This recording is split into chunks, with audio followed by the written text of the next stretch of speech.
Welcome to Meet, Act, and Part, a Masonic podcast hosted by Midnight Freemasons Greg Knott, Darren Larners, Todd Creason, and Bill Hostler. The views, opinions and experiences that are expressed by the hosts or guests as individual Freemasons do not reflect the official position of any Grand Lodge, appendant body, or Masonic authority to which the hosts or guests belong. And now on with the show.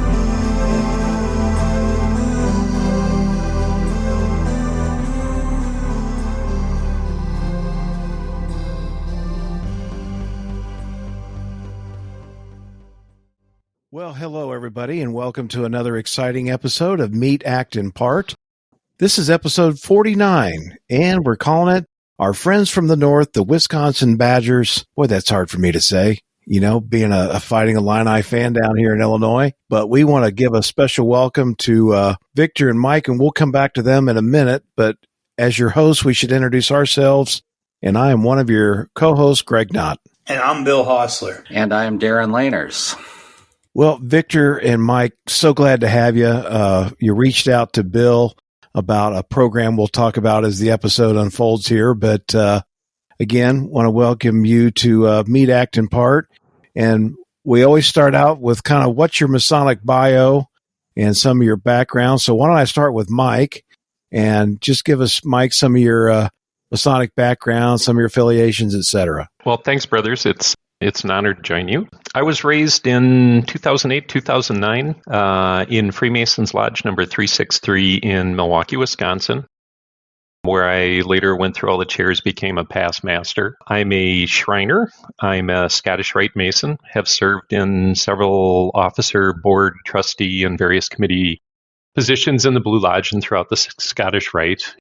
Last year, I was very honored to receive my 33rd degree from the Scottish Rite Northern Masonic jurisdiction. I guess overall, I'd say I'm pretty passionate about Masonry. I kind of look at it as offering the world an example of setting aside some trivial differences in pursuit of a common good, which seems like it fills a huge vacuum in our world right now. And now I currently serve as a membership chairman for the Grand Lodge of Wisconsin. So that's me. Well, congrats on that 33rd. I was in your class. So I was in Thank you. Cleveland there with you. You were? Yeah, getting the 33rd also. So we should. That explains why you look. We share that in common, familiar, right? So, hey, it's a small world, especially in very cool. Freemasonry. Well, congrats to you. Yeah. So, well, as you know, that's quite an honor, and you never quite know why you're picked for those things, but nonetheless, obviously you're deserving. Very true. That's what your brethren thought. So again, congrats on that. Victor, you're also up there in Wisconsin. Of course, we say up there when you're in Illinois, like Darren and I are, or Bill's even further south. But give us your Masonic background and what you're doing up there in Freemasonry. Yeah, so Victor Magnus, raised Master Mason back in September of 2019. So my journey in Masonry is rather young. I'm in Wautoma Lodge 148 up here in Wautoma, Wisconsin, so pretty well central to the state. Last year I served as junior deacon. This year I am currently the senior deacon. At the Grand Lodge level, I'm involved as well. I am a current district membership representative, or DMR, for District 6, which kind of encompasses central Wisconsin. I've got 14 lodges in my district that I make contacts with. And also got selected to serve on the education committee this year for Grand Lodge. So it was quite an honor to be sought out from that. And I'm excited to be here. I listen to you guys every time I see a new episode pop up. So this is exciting for me. We appreciate anybody that listens to us. You know, sometimes in the interwebs, you wonder, does anybody read it? Does anybody listen? So thank you very much. That, you know, it's always good to get some validation that somebody's listening to these, because we do enjoy putting them on. Well, one of you reached out to Bill, and it was about a program that the Grand Lodge of Wisconsin has, and means of handling inquiries and such for membership. But why don't we talk a little bit broader first? And I think it dovetails right in there, really, the importance of membership. There's been, countless books and articles and podcasts ad nauseum about membership. And okay, yeah, we're in decline. We'll get that out of the way. It's not even really relevant to looking forward, because to me, that's where we got to look. And as I went through your website, the Grand Lodge of Wisconsin website tonight, I love the fact that you're using all the materials, or many of them, from the Northern Masonic jurisdiction. And one of the things that you answer to me is the why. Why Freemasonry? You've got the vision and the mission out there, all front and center for somebody that may be surfing the web and looking around to find out about Freemasonry. So why don't you talk about membership, and then we can sort of transition with Darren and Bill also asking some questions about the inquiry program that the Grand Lodge of Wisconsin has established. Well, Victor, you want me to? I'll start off. This is the why membership. It's this bummer to hear over the course of several years that we're declining. I'm saying we're compacting. And now that we've got that done, we can expand. So I'm not one to look at the decline as necessarily a negative thing. I think if we talk about when you look at what happened after World War II, there was a handful of brothers a while ago that put together some stats, and they basically sort of pointed out that post World War II swell as somewhat of a statistical anomaly that came back based off of these world event things. So in that study, they basically said that we're not really different from a percentage of the population as we were well before that. So I don't know how true that is and whether it does us any good. But my attitude to an increase in membership is I want more brothers. I'm having a good time with the brothers that I've got. I'd like to have more of them. And fundamentally, I think that answers for me the why. I don't know, Victor, if you got something. For me, it was a continuation of my fraternal experience in college. I had a phenomenal experience with the Sigma Chi fraternity, and it was really focusing on developing leaders, and I really enjoyed that bond and that brotherhood.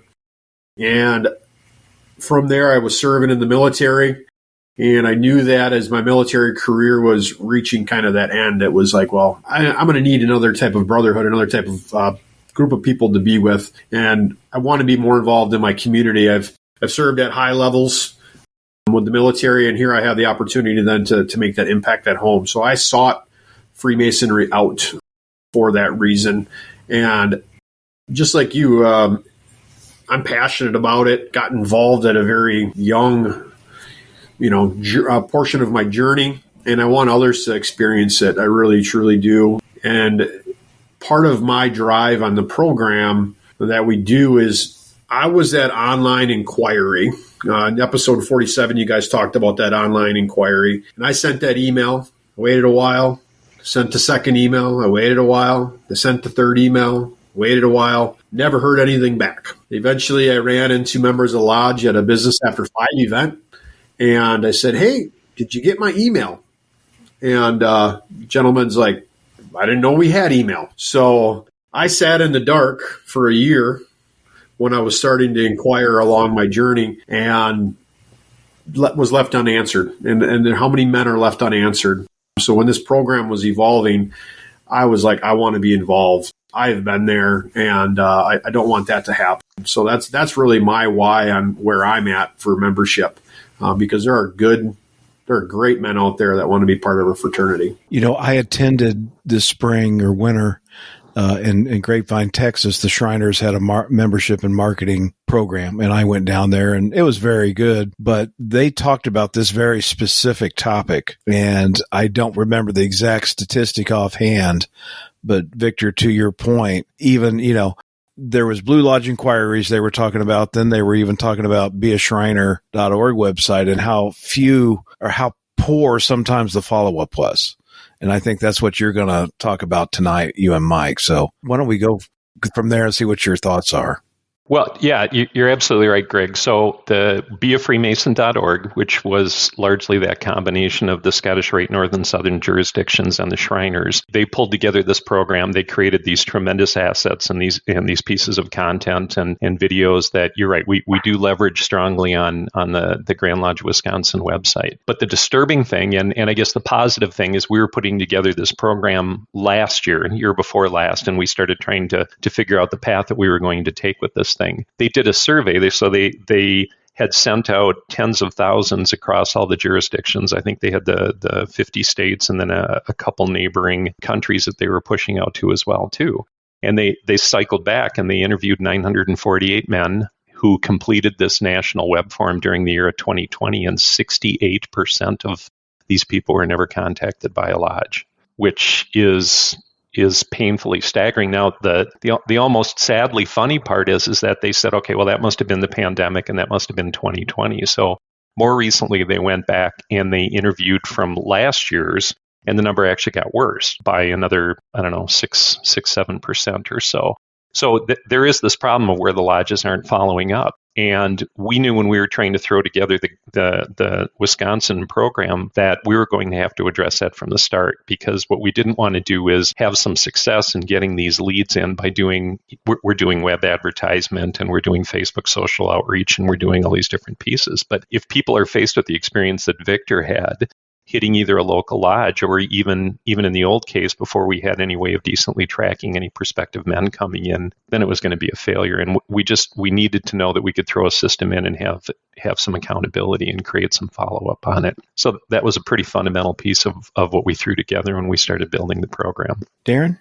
I was just going to add, I think it's interesting and also tragic that as an organization, we are trying to recruit new membership. We're always, Grand Lodges, especially here in Illinois, you kind of hear the membership mantra, membership. But I don't know that particularly our Grand Lodge has anything in place other than the Grand Secretary forwarding on online inquiries to the Lodge Secretary. And then that requires that Lodge Secretary to follow up. And I'm betting that that's probably the case in a lot of jurisdictions. And you're going to find where you have lodge secretaries that, quite frankly, I just became an assistant secretary and I had no idea, what really went into being a lodge secretary until I started doing it. And there's a lot of bureaucratic paperwork and such that is part of that job. So I can understand why a lodge secretary may be hesitant to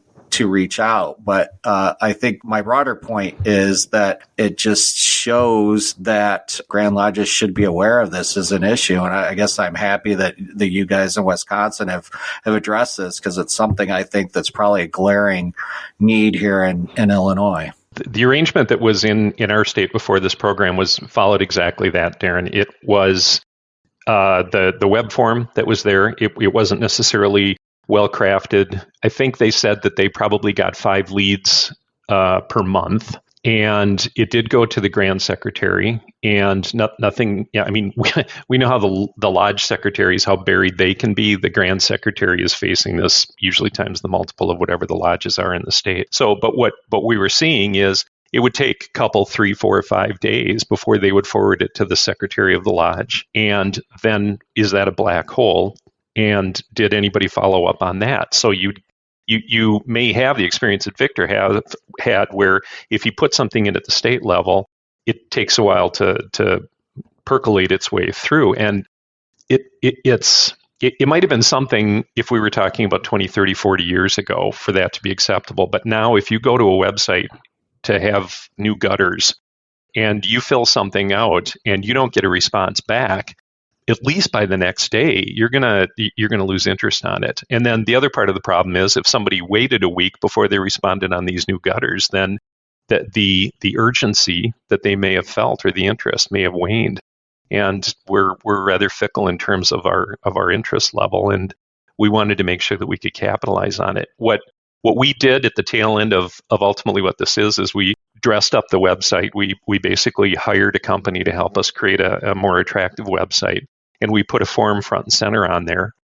We do have it wired into a CRM system, HubSpot, which that mechanism isn't necessarily the important part, but the fact that it's creating a record in the CRM system that we're using to follow up is the critical part. That lead comes in, and our timer's already starting on it. So we have somebody on our membership committee that is going, oh, hey, they're in this part of Wisconsin, so this is the district. And we knew that we needed some intermediary between having that form get completed and having that routed before it got to the lodge. We know we needed some accountability at a district level to say, hey, secretary, or hey, whoever, you're not reaching out. And this person is sort of stuck in limbo. And part of what we also did on that form is that we upped the ante, right? So we basically put an attestation statement on that form that says, hey, if you're filling out this form, you're a man that lives in Wisconsin, you're at least 18 years of age, you have a belief in a supreme being, you're of good moral character, or whatever. And that's a box. Click the box and press submit. And that too helped. And in the process of doing that, and then feeding through all these various advertising campaigns that we were doing, which we weren't trying to be obnoxious with any of these advertising campaigns. We weren't trying to push a Ford F-150 in front of everybody's face here. But in terms of doing that, we took that 5 a month, and we're up to, I think, over 100. I think on average, each week we're fielding between 30 and 40 leads per week across our state. And no, not everyone becomes a Mason, right? But we're seeing some pretty interesting stuff. And perhaps the most fascinating thing that's come out of that is we ask the question, do you know any Freemasons? Do you know, if so, is it a relative? Is it a friend, or is it none?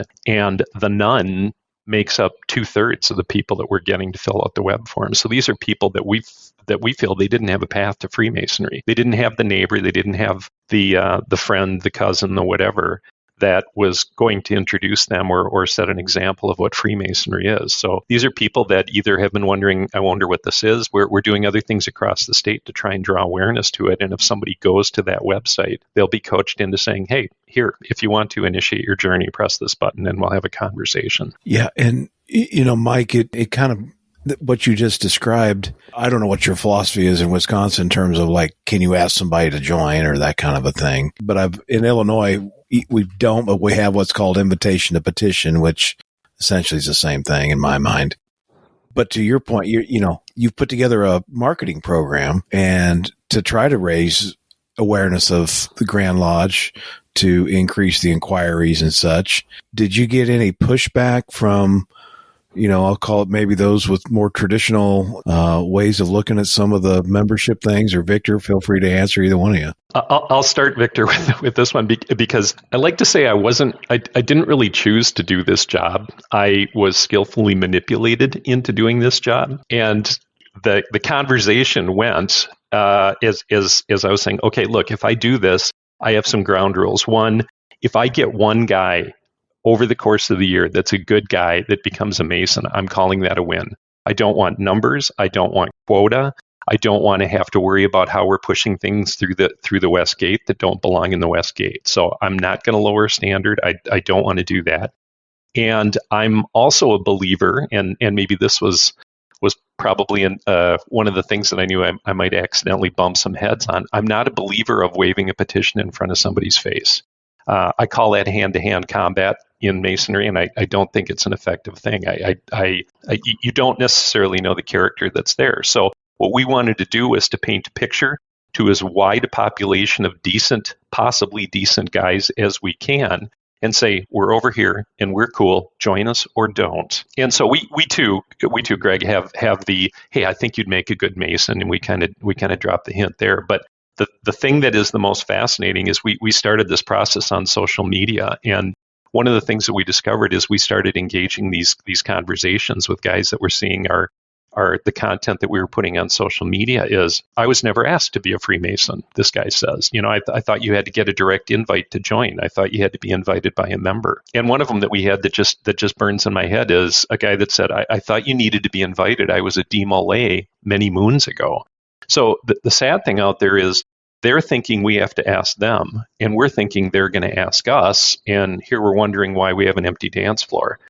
So at least by getting out and saying, here, we're not going to ask, but we're going to inform, and we're going to give the right message, because the real Freemasonry is different than the crazy thing you're seeing on the internet. And that was really what we wanted to do, was to establish this thing of we want to be more informative and louder than the misinformation and craziness that we're seeing. And we found some really good examples for that. Victor, anything you want to toss in there? I've had a few lodges that have kind of had a pushback, and that's fine. I mean, I understand it from a military perspective. When higher headquarters gets involved, you kind of just want to ignore it anyways. And what do they know anyhow down here at the lower levels? But after talking with a few of those lodges and explaining that these are men who are knocking on the digital door of Masonry, they are interested. This is a program designed to help the whole fraternity within our state, and then getting our message out and our details about our program, hopefully to encourage others to be able to utilize something similar. And I told a few of the masters that, all I'm doing is talking to an individual. I'm screening them. I'm ensuring that they meet our beliefs. They meet the requirements. Conduct our background check. We verify that, they are a man of good character. We do some of those things up front and pre-screen it, and then we provide them some of our information and things like that for men that are interested, and then we have a conversation. So I might get a lead. I might get a lead on a guy today, and I'm going to email him. I'm going to text him, and I might finally connect with them in 3 or 4 days. And at that point, we open up a conversation, and every DMR, I think, is a little different in some of our process. But usually after about 10 to 14 days, I've had multiple types of conversations with these guys. And some of them right away, I'm like, I want this man in my lodge. I don't even want to send him across the state, And we tell them that once they are handed off to you in your lodge, it's your process. I'm gonna follow up. I'm gonna ensure that you're contacting this individual because they're interested, and I'm not going to leave you alone until I know. And then on the same side, I'm talking to that interested man. Hey, have you heard from the lodge? I know so and so said they were going to email you. Did you receive that email? Is it better for them to text you during a certain time of day that you guys haven't connected? And sometimes lodges get ghosted. Sometimes lodges are a little slow because of who they have assigned to respond. And we've gotten a couple lodges to adjust kind of a membership chairman. They're going to handle those leads that come in now. And once they're there, it's on your time frame. If your lodge has a 6-month minimum before a petition can even be handed, that's up to you. We don't control it at your level. What we're trying to do is provide interested men in your community who look up to men like you. They want to be like you. There's a reason they're knocking on the door. They just don't know where the door is in town. They don't know when your meetings are because there ain't updated websites and Google listings. They don't know where to find information. Do you have a Facebook? Do you have a Twitter? So once you get that message across, it's been nothing but positive. And they're always excited. When I call, they usually know I've got somebody that's interested in their lodge, and the conversations are always fantastic. I always end up spending an hour on the phone with the master or the secretary every time I call. And I think too, there's something that first off, I would assume hosts of this show, and also several of the officers at the Grand Lodge level, there's a different personality type, right? Masons aren't all extroverts, right? We don't all do a great job of having these conversations with people. So part of what we wanted to do with the district membership representative is get a guy who's comfortable having those conversations. And Darren, to the point of the lodge secretary, the lodge secretary isn't necessarily required to be an outgoing guy. So one of the things to Victor's point is this: there is somebody in that lodge that probably would be comfortable. A lot of times it's the younger guys, right? It's the newer guys. They've got the more of the energy as they have coming in. So that's a thing. But just having someone that can say, hey, this is what Masonry is. And we don't want to do this whole, well, we take good men and make them better, because that's vague, right? Good men and make them better, that could be a health club. That could be the Marines, right? So we need to kind of give look, this is what Masonry means to me, right? That this is the experience that I've had on it, and the way that it's touched my interests on here. And by the way, that is one narrow segment, right? If you're interested in the history, you could really focus on that. If you're interested in the esoteric side, you can focus on that. If you're interested in the community outreach stuff, there's so many ways that a person can contribute. And the odds are high that one of the guys that a DMR like Victor is going to talk about is going to resonate with one piece of that message over the other. And then they get in, right? Then they go, oh, hey, this esoteric stuff is kind of cool. or the community stuff is kind of cool. And that's how we give them something that they can dig in and get stickier with it, right? Because it's more than just getting them in. Obviously, we want to give them an experience that'll allow them to stick around. Bill, do you have any questions or observations? Yeah, I like what I'm hearing. I mean, this is something that has been needed, for a long time now. I remember in Indianapolis, more years than I care to talk about, as they put billboards up all around the outer perimeter of the city. And they set up a special website just to get people to contact them. Well, they had all kinds of responses, but Grand Lodge or nobody ever sent them out to the local lodges. So so this is, and I've heard this lots of times. And I was talking with the Grand Master of Texas last year. Well, he's this year. He was last year. He was, looking to become the Grand Master. And we were talking about something like this. In fact, I wish I'd known about you guys back then. I would have put him in touch with you guys. Well, one of the things, we pretty much was doing the same thing as what you all are doing. The only thing different that I've heard is when they fill out the form and they're given an option of which lodges to petition or, to visit. We talked about giving them like 4 or 5 local lodges within maybe a 20-mile residence.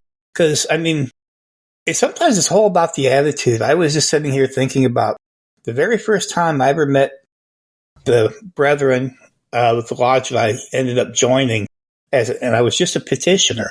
And I visited the building, and I walked in, and we were going to have supper, and they were going to have a special event. And he looked at me, an 80-year-old guy. He come up to me, he said, "I don't know why in the blankety blank you're wanting to join this thing anyway. Masonry's going to be dead in 5 years." And I got to admit, it took me back a little bit. And I thought, it takes a lot for me to stand down, so I want to try it, and I'll ride it out. And now that brother's not here, but Masonry still is. And, sometimes it's, not only just the petition, and getting it into the hands of the local lodge, but sometimes it's just the brethren themselves at that lodge. If it's, if you got a 20-year-old young fellow who's interested, but everybody there is, the average age of dead, chances are they're going to be sitting there and they're not going to include him and stuff. And I think that's something we ought to, put into this too, is not only get brethren to the lodge, but talk to the lodges and say, hey, unless you want to, really just go extinct, you're going to have to start thinking about this, and, maybe even have like a class for the membership chairman to come in and talk about that. Because I think it's just as important as membership is also retention. Yep. And we've had more, I've seen all kinds of brethren over the years come in, and then they run right, they knock on the front door, and then after about a week, they run right out the back door. Yeah. Right.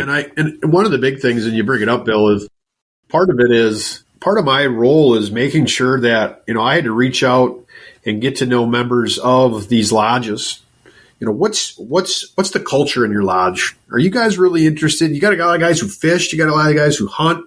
Are you more community orientated? Are you guys more into real deep into Masonic education? Because that's where it gets critical, because you want to line them up with a lodge that seems to pique their interest. You may not always be 100%, and you may not have an option depending on where we are and, in rural Wisconsin, kind of where I'm at per se.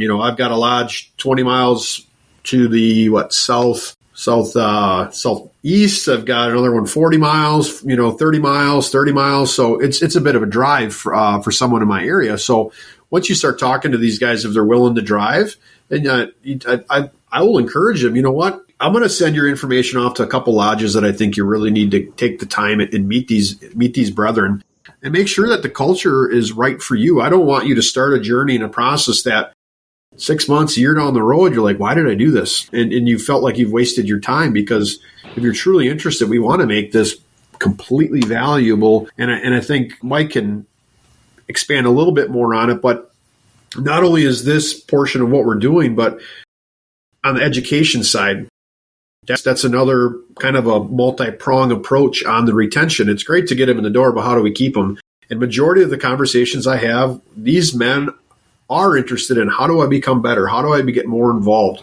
and you start talking about Masonic education, and you start explaining to them that, yeah, there's the history, here's the esoterics, and they have a drive, they want that. Well, if they want that, the lodge has to have it, and the lodge needs to be informed of it. And we have made tremendous strides on the Masonic education side through our website, a members only area. We're focused on, small little tidbits. If you're an entered apprentice, here's a 6 to 8 minute conversation, and then here's 5 or 6 questions, so I can hammer those things away with you. And then if you want to get a little bit more deeper, maybe we've got a podcast.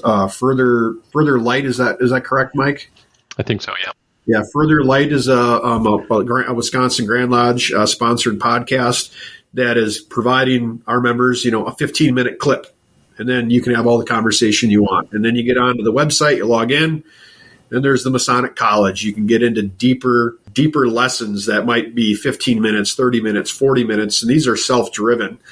So it's important that once a guy gets in, like you said, Bill, provide them the things that they need to be there, be it the education, be it they want to be involved, make them a leader, put them in charge, hold them accountable.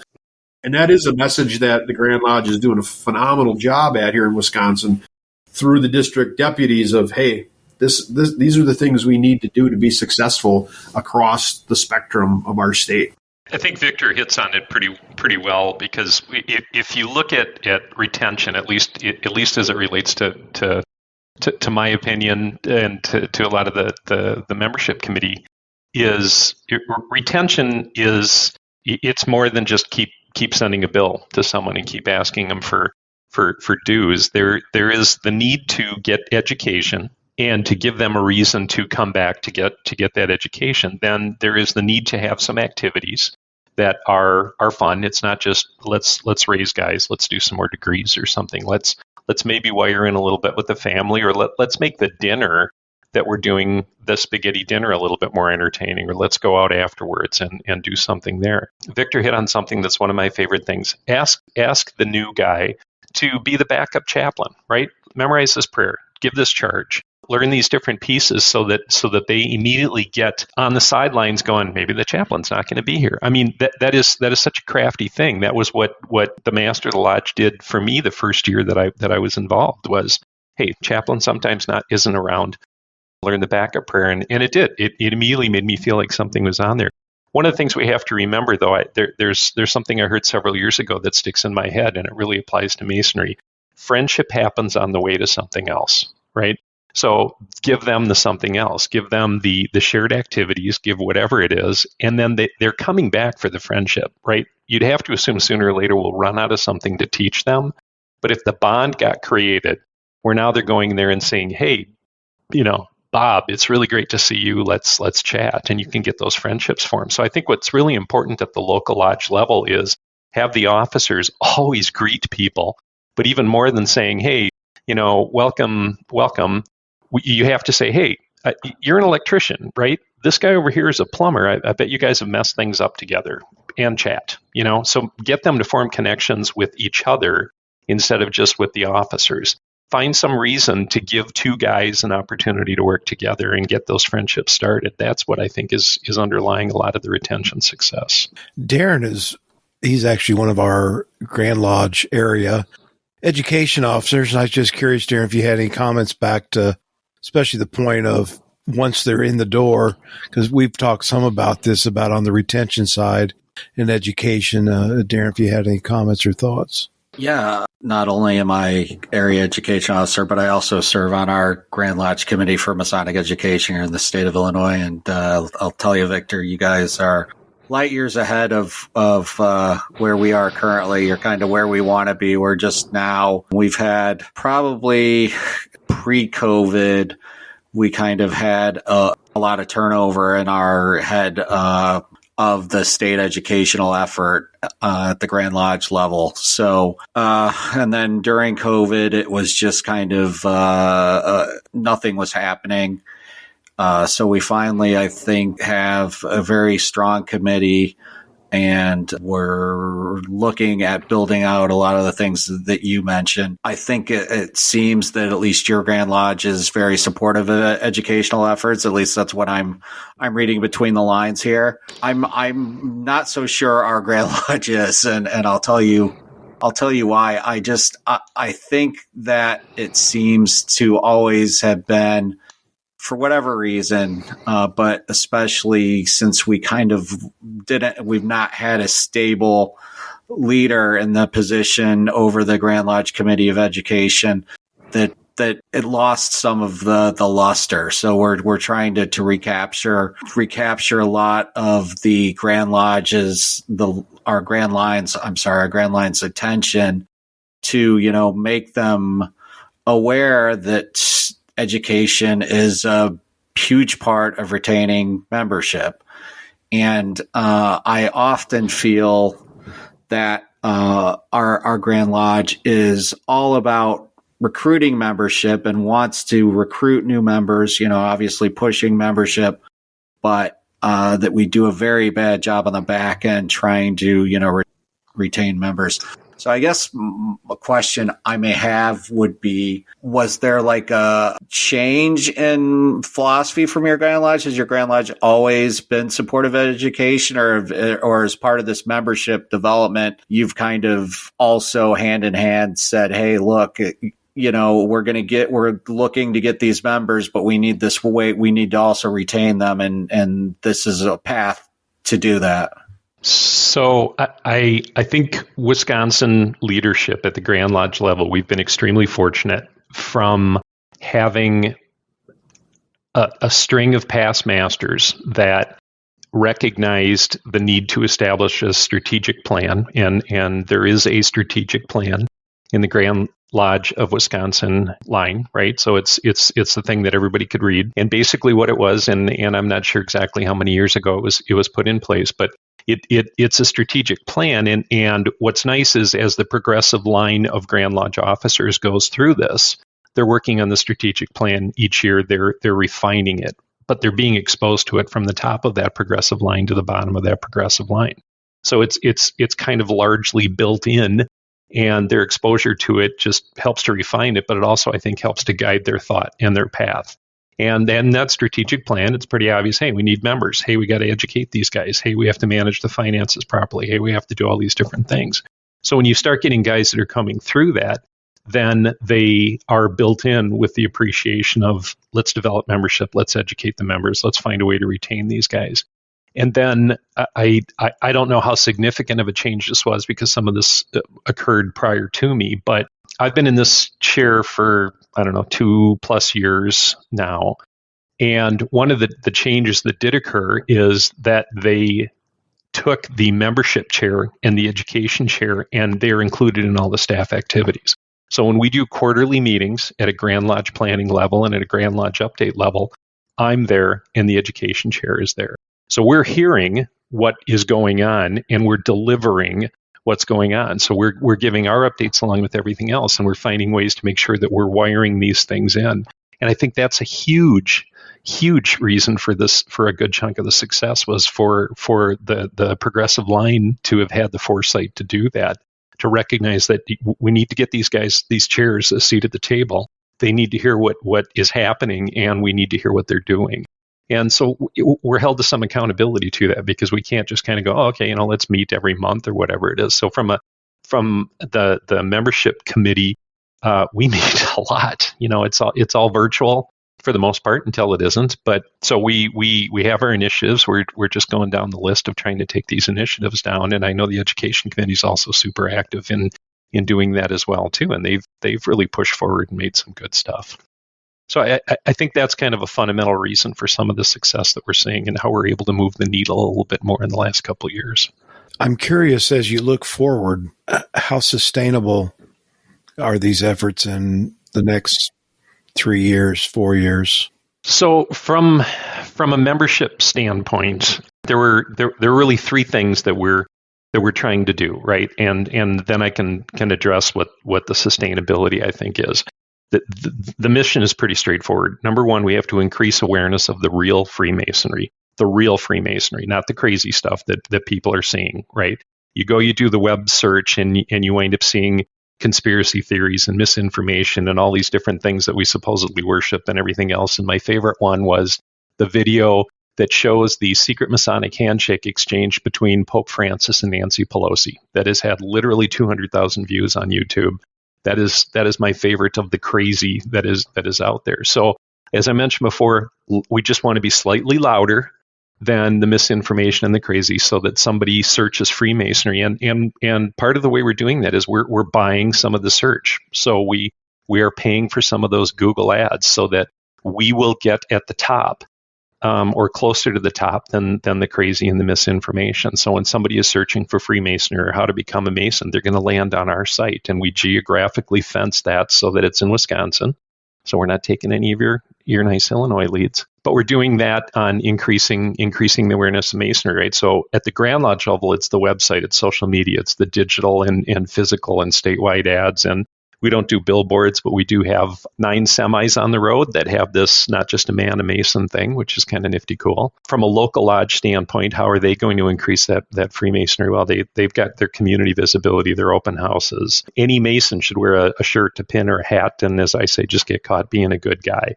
So that's the things that they can do at that level. And then once we have that, we just want to extend the invitation and knock on the door. And that's where we've got the web form and have people fill out the web form. And then the last part is follow up effectively. We've been given a gift of someone with interest. Don't screw it up, right? So, and that's where the district membership reps and having the lodges and stuff go.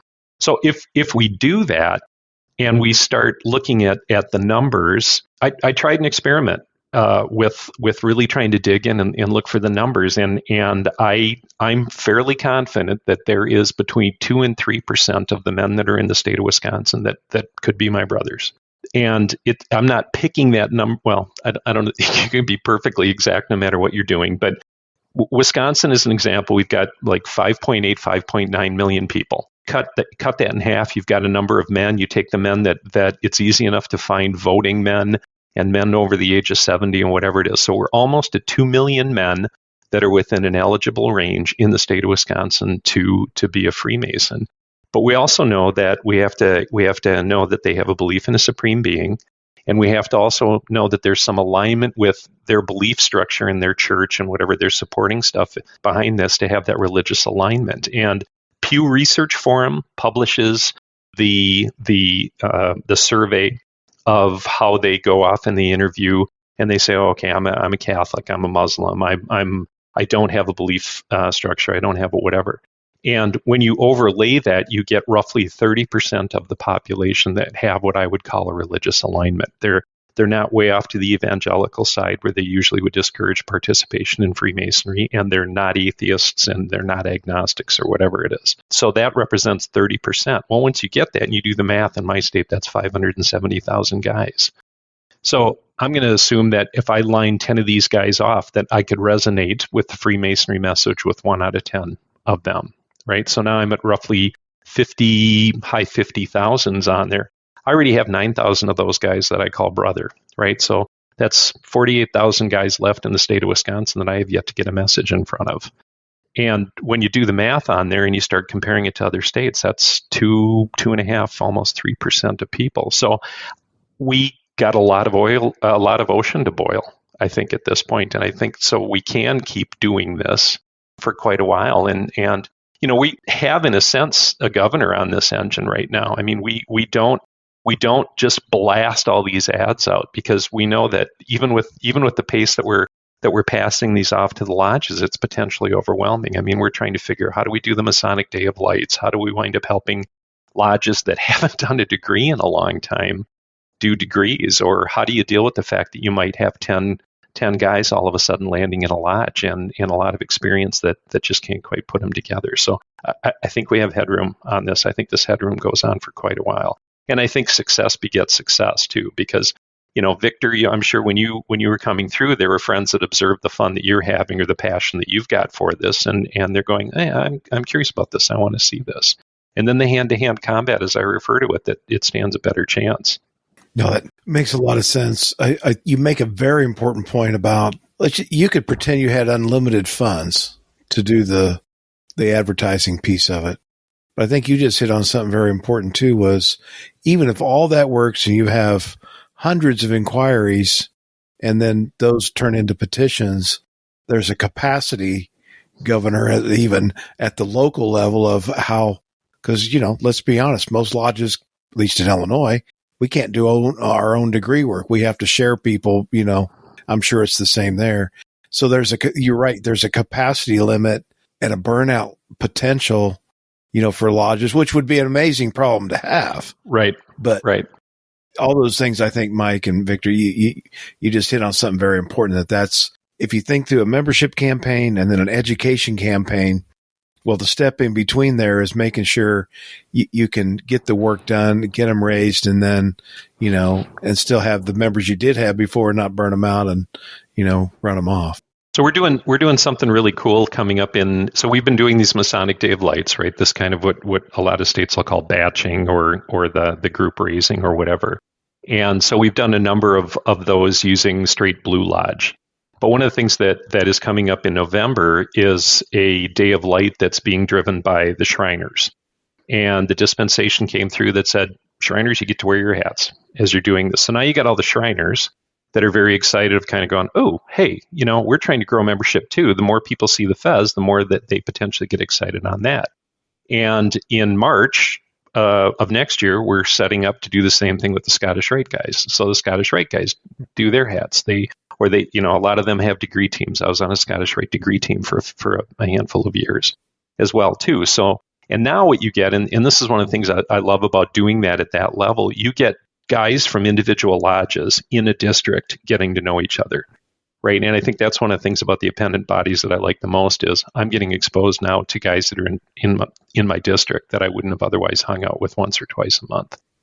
So I think you can generate a lot of excitement from the appendant bodies in terms of helping the individual lodges start to raise these guys once we get them in.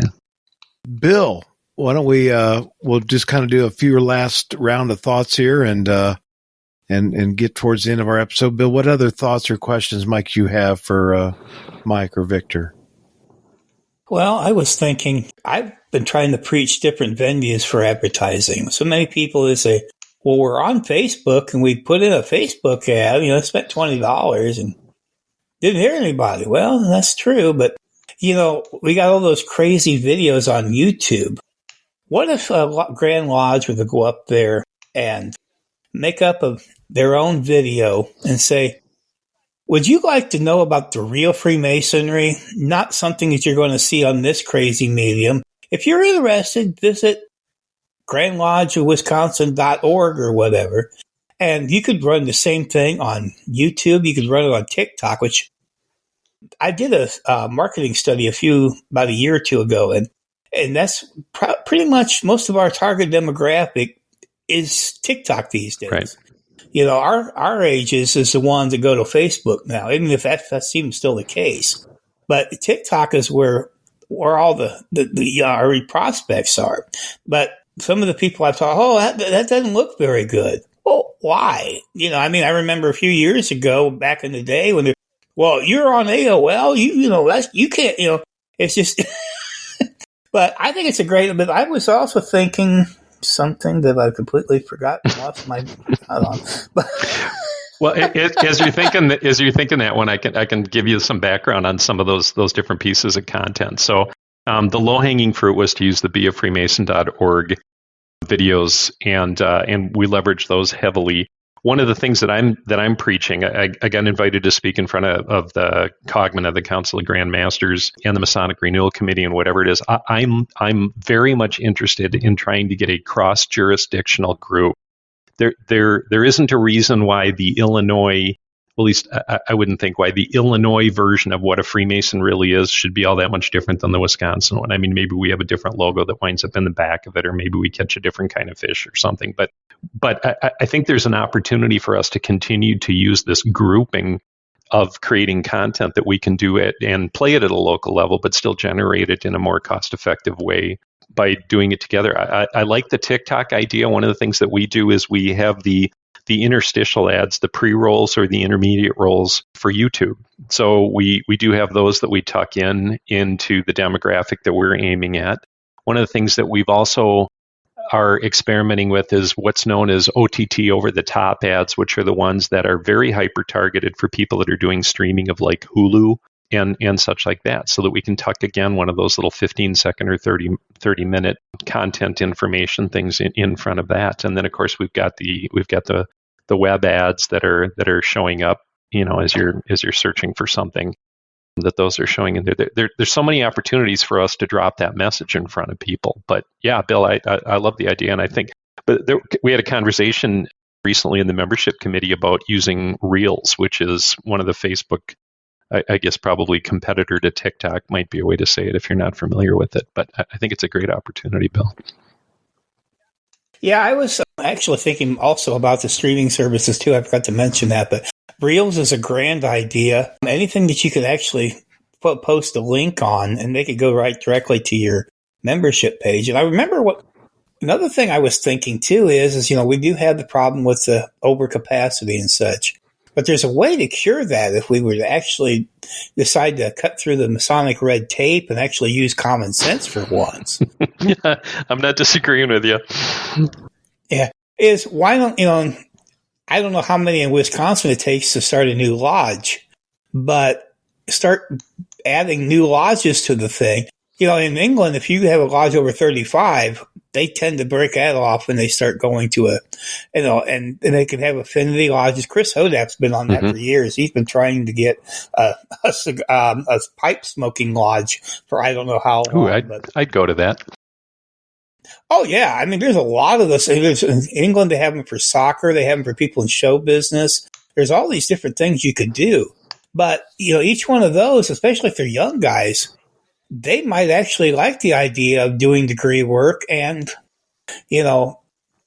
put them to it. So, instead of having one lodge in a 40-mile area, I mean, let's face it, brethren, you've got a Masonic temple that it's there 7 days a week, but you may only use it one night a month. Right. And so you could go up there and you could have as many lodges as you could think about.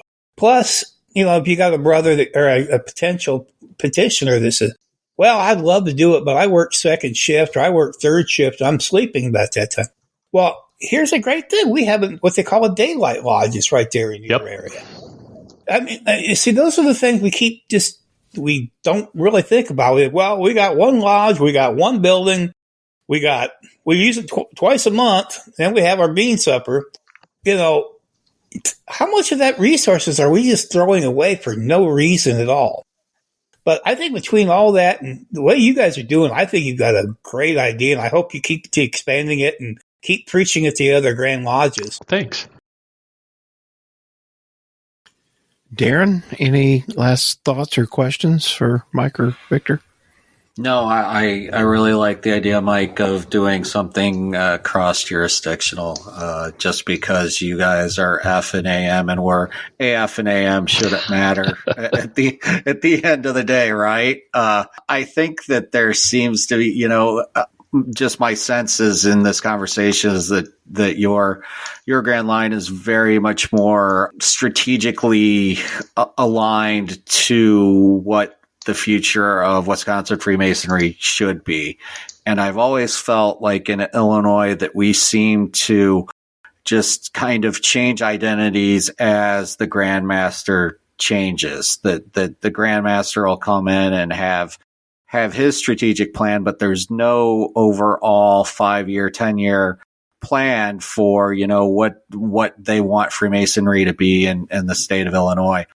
And I think that hurts us. So I think not only, could we have so much to learn, I think, from you guys, but also I would hope that maybe they could look at some of what, your Grand Line's best practices are and maybe also try to adopt those as well. So those are my final thoughts. I will just thank you both right now for coming on and spending some time with us. I greatly appreciate it. Very much my pleasure. So thank you. And I would say, Darren, why reinvent the wheel? And organizations are notorious for that, and share those best practices because we all have the same goal at the end of the day in our organization. So I think you hit it right on the head.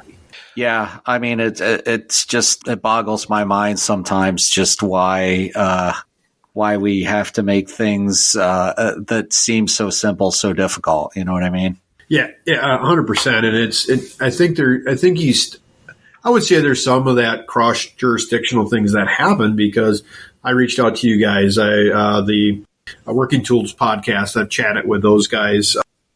We've got Robert Johnson coming up to our lodge here in Wautoma on the 22nd of August to do a speaker for one of our scholarship events. There's a few of us members that are looking to actually come down to Illinois.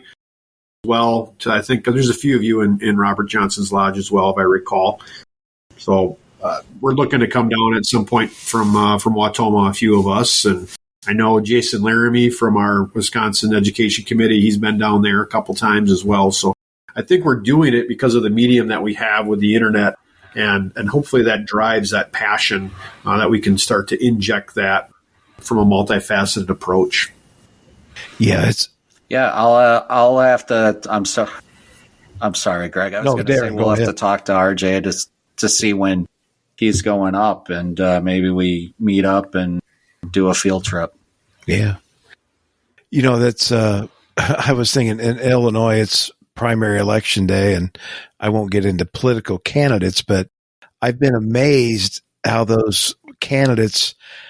I mean, I can't get away from them. They're on every single electronic platform I could come up with. They've found me. The governor candidates. Doesn't matter what it is, they've done it. And sometimes I wonder. I don't want to talk to them about politics, but they sure know how to reach people. And there's probably some of the stuff, Mike, you were talking about and how we do that. There's best practices out there. Maybe we just need to collectively, like you say, go do a little bit more of them. But I think the most important thing you both said as we started this conversation tonight was kind of the why. And you both want more brothers. And that's, as we tie all this stuff together, that's the why part. And that's the important part.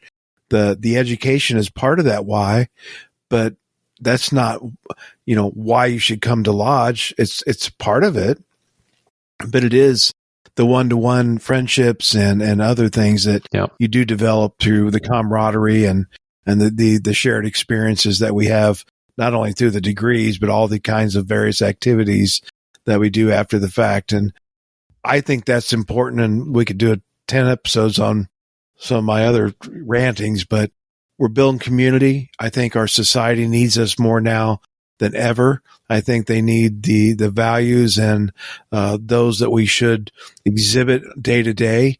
You see it in the media and other places. Maybe people are less than civil to each other and things like that.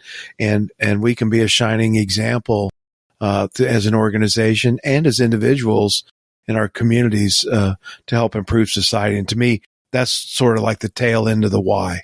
And that's why it's always been, since I've been in here and since 2007, that's motivated me partially to try to improve, to maybe be examples to others to get them in our lodges. So mote it be. Again, thank you both very, very much. Yeah. Thank you both very much. It's a real privilege. Hopefully we'll get to run across you since you're our neighbor to the north, just a ways. I'd like that. That would be good. Love to.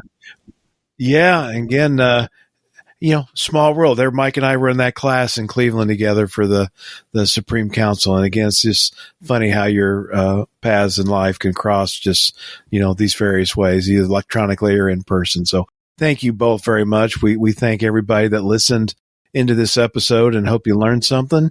If you did, talk to your Grand Lodge about this program. I'm sure Mike and Victor and others from Grand Lodge, Wisconsin would be glad to talk to you, because all you need is that spark of interest, and you can be the one that helps put this together for your lodge and bring in more brothers to help answer that why. So thank you again, everybody, and please join us again for another exciting episode of Meet, Act, and Part. Thank you for listening to Meet, Act, and Part. For more information about our show, visit our website at www.meetactandpart.com. While there, please consider supporting the show by sponsoring us on Patreon. Until we meet again, may we meet, act and part.